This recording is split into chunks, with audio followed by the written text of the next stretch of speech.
Nag-umpisa si Pangulong Ferdinand Marcos Jr. ng Sambayan ng Pilipino sa paggunita ng ika-83 anibersaryo ng Araw ng Kagitingan.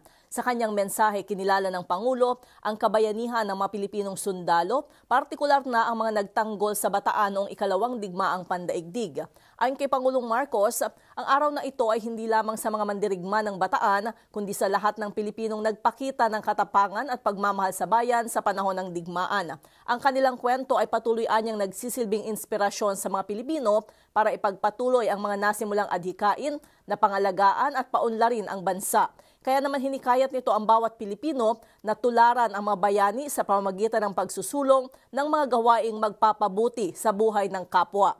Pinangunahan ni Pangulong Marcos ang aktibidad kaugnay ng Araw ng Kagitingan sa Mount Samat National Shrine sa Pilar, Bataan. Nag-ala ito ng bulaklak sa dambana ng Kagitingan kasama sina U.S. Embassy Charge d'Affaires Robert Ewing at Japanese Ambassador to the Philippines Endo Kazuya. Sa kanyang talumpati, binigyang diin ng Pangulo ang mga aral na iniwan ng digmaan, partikular ang sama-samang pagsisikap na makamit ang kapayapaan. Sabi ni PBBM, araw-araw na ipagdiriwang ng mga Pilipino ang hinaharap, kasabay ang pagpapanatili ng kapayapaan para sa produktibong pamumuhay. We celebrate today, Araw ng Kagitingan, the Day of Valor.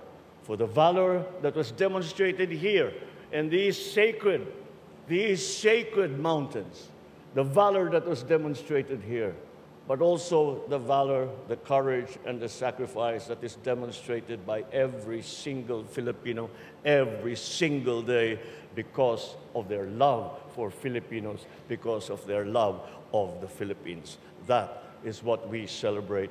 That is the lesson that we learn, and that is the lesson that we will carry into the future. Para sa MBC TV Network News, ito si Letner Siso. Una sa Pilipinas, una sa Pilipino.